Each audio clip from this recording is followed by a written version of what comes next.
Auto డ్రైవర్ల సేవ పేరుతో ఈ రోజు ఈ పథకం మన ప్రజా ప్రభుత్వం రూపొందించింది.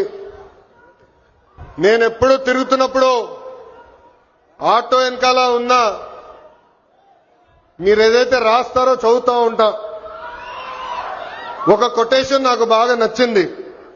ఆ కొటేషన్ ఏంటంటే, వర్షం ఎలా పడుతుందని పిల్లలు అడిగినప్పుడు దేవుడు కురిపిస్తున్నారని చెప్పొద్దు, మనం ఒక్క మొక్క నాటితే ఒక్క నీటి బట్టు వర్షం ద్వారా వస్తుందని ఒక ఆటో డ్రైవర్ పెట్టుకున్నారు. అంటే ప్రకృతి పట్ల మనకున్న బాధ్యత ఆ ఆటో డ్రైవర్ ఈరోజు సమాజానికి నేర్పిస్తున్నారు. ఇంకొక ఆటో డ్రైవర్ కొటేషన్ చూశా, అందరూ బాగుండాలి, దాంట్లో నేను కూడా బాగుండాలని చెప్పారు. మూడో కొటేషన్, జరా భద్రం భయ్యా, మనందరం చల్లగా ఇంటికి వెళ్ళాలి. అంటే స్పీడ్ గా నడపద్దు, ర్యాష్ గా నడపద్దని ఆ ఆటో డ్రైవర్ చెప్పే పరిస్థితి. ఈ కొటేషన్లన్నీ మీకు ఎందుకు చెప్తున్నానంటే, మా ఆటో డ్రైవర్ల మనసు పెద్ద మనసు.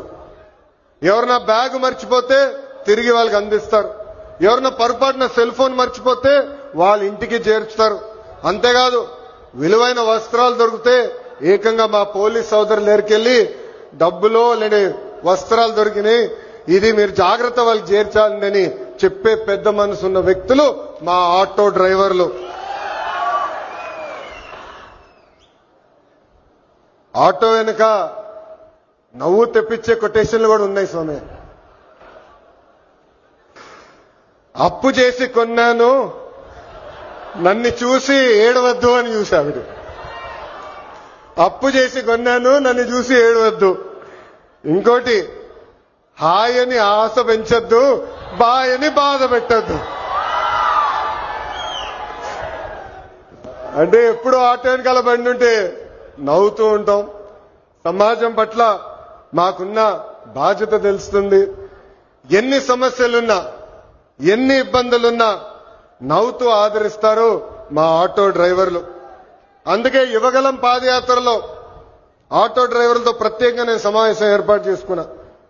వాళ్ళు ఎదుర్కొంటున్న సమస్యలు నేను తెలుసుకున్నా. ఆనాడు ఆటో డ్రైవర్లు నాకు చెప్పింది ఒకటి, కుడి చేతిలో 10,000 పెడతారు, ఎడం చేతిలో 20,000 రూపాయలు లాగేస్తారని. అరే ఎట్లా లాగుతున్నారా భయ్ అని అడిగా. గ్రీన్ ట్యాక్స్ పెంచారు, 20,000 రూపాయలు చేసి బాదుతున్నారన్నారు. అదేవిధంగా రోడ్ల పైన ఉన్న గుంటలు పూడ్చట్లేదు, 5 సంవత్సరాలు ఎవరు పట్టించుకోలేదు. ఆ గుంటల వల్ల మా ఆటోలు రిపేర్లకు వస్తున్నాయి, దీనివల్ల చాలా చాలా ఇబ్బంది పడుతున్నామని ఆనాడు చెప్పారు. అందుకే మీ ఆదరణతో 94% సీట్లు ఈ రోజు ప్రజా ప్రభుత్వం కైవసం చేసుకుంది. మన ప్రభుత్వం అధికారంలోకి వచ్చిన వెంటనే గ్రీన్ ట్యాక్స్ ని ఏకంగా 3,000 రూపాయలకి తగ్గిస్తాం జరిగింది.